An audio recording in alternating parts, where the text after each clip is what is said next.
Are we ready? Are we ready, Ellie? I think we are. Good morning, world. Today, I didn't go to work. I'm on baby duty while Jessica goes in. Today is an exciting day. Today we plan on feeding Ellie her very first solids. She's gonna be eating food. She's gonna be eating. What are you gonna eat? Some carrots, some sweet potato. We'll find out later. So what we gotta do is get prepared for when Jessica comes back. Have the house nice and clean. Get everything ready. Get the food out, prepped. And then join us for the exciting presentation when Ellie finally gets to eat solids for the very first time.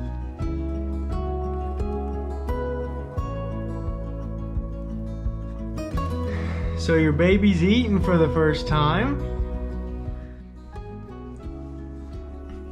Freedom. What an idea. You might be thinking of screaming bald eagles and American flags waving in the wind. But I mean freedom in a truer sense of the word. Imagine a bright, warm sun lit over a big green open pasture with fresh air, a clear flowing stream, being in nature. Taking a breath with no stress or outside pressure, just being. Enjoying what is. Being grateful for having the opportunity. Freedom to be yourself. Freedom to love. Freedom to be loved.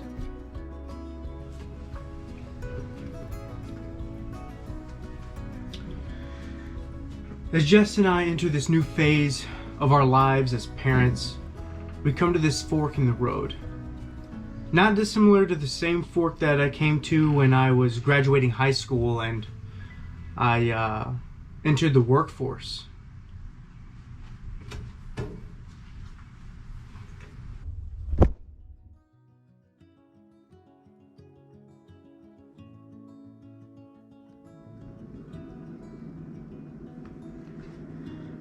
The fork is two paths, two choices.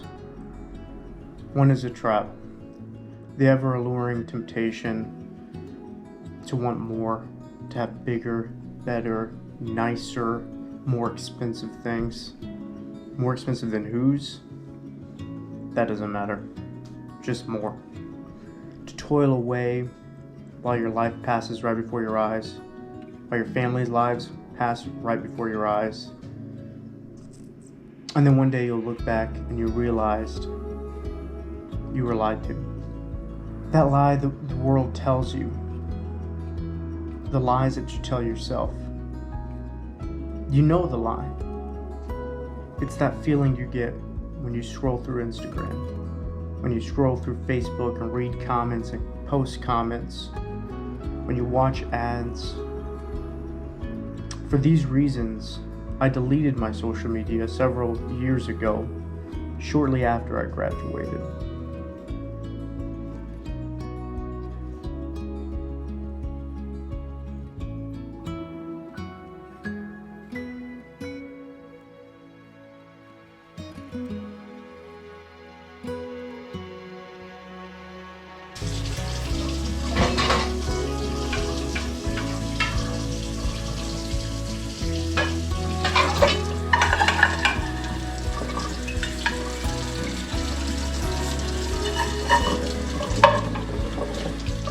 The world tells you what you have, where you live, the money you make, how you look, who you are, just isn't good enough.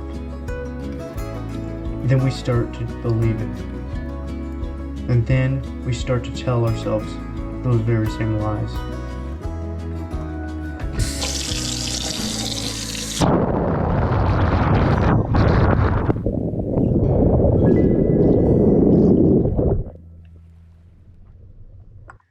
So now Jess and I come to this new fork in the road as parents, one that leads to streams of flowing water, and the other that leads to death.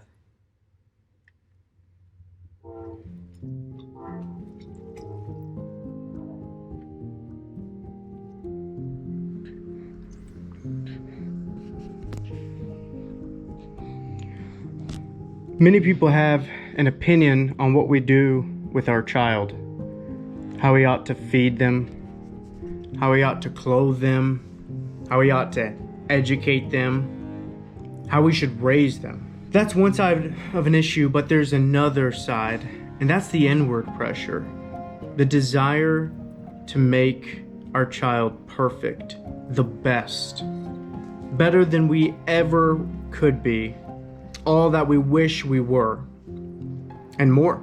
Will I love my child any less if they aren't a doctor, an engineer, a Nobel Peace Prize winner? Absolutely not. Well, does that mean I won't push them to be the very best that they can be? Absolutely not. What do you think, Ellie?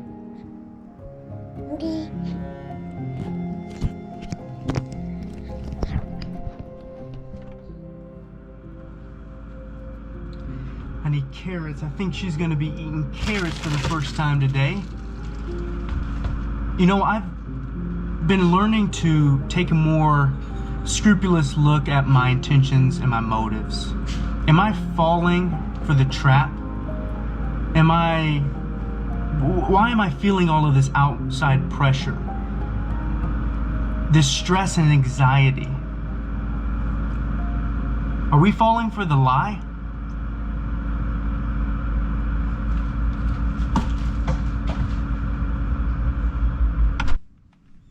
So as Jess and I embark on this new journey in parenthood, we take a conscious effort to look at our heart, at our motives, our intentions when raising our kids. And not that these same principles can be applied to all areas of our lives. When dealing with people and making any big decision, we can apply these same principles. The question we ask ourselves is the way we are acting, the decisions we are making, are they in line with our values? Those desired values that we see ourselves having, the people that we want to be, do they align with those? Are we filled with patience, love, compassion, forgiveness, gentleness, self-control? Those values, are the decisions and the way we're acting in line with them?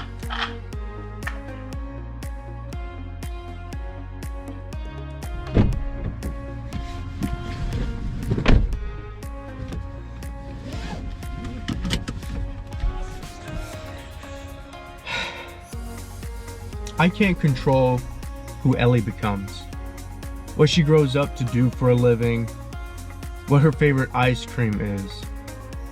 But without fail, Ellie will still become Ellie. What I can control, and this is in all situations, is me. I can control the kind of man, the kind of father, the kind of husband I am. And Jessica can do the same. We can lead by example. We can influence the kind of woman that she becomes by exemplifying those very values that we so desire that she has. I think this is what it means to live free.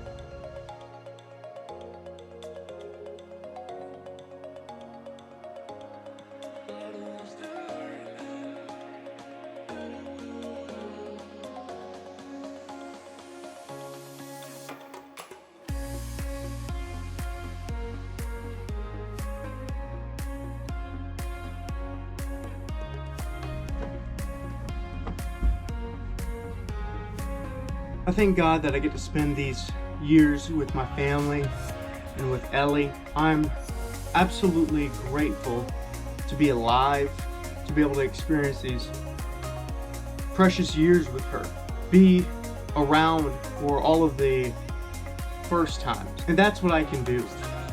I can be content utterly grateful that my life is the way it is. I can have an outwardly ordinary life. Average. Ellie can be an outwardly ordinary girl. Average. And if that's the case, it's more than I could ever deserve. Even with average, I still love my life.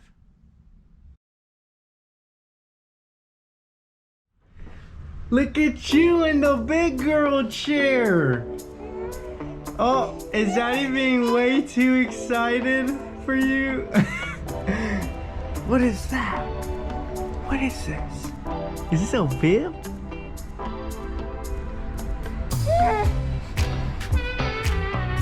We got the mat down.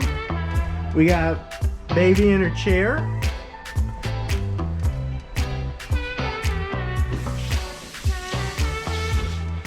Say hello. Camera. Let's see baby girl on camera.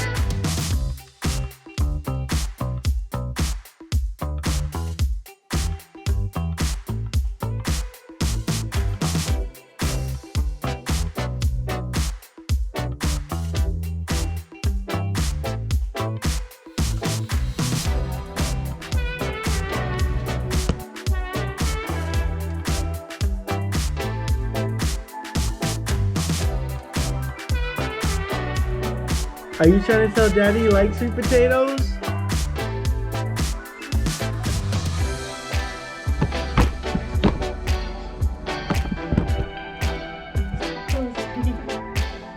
So your baby's eating for the first time. So what's next on the menu? Huh? We're gonna do carrots next?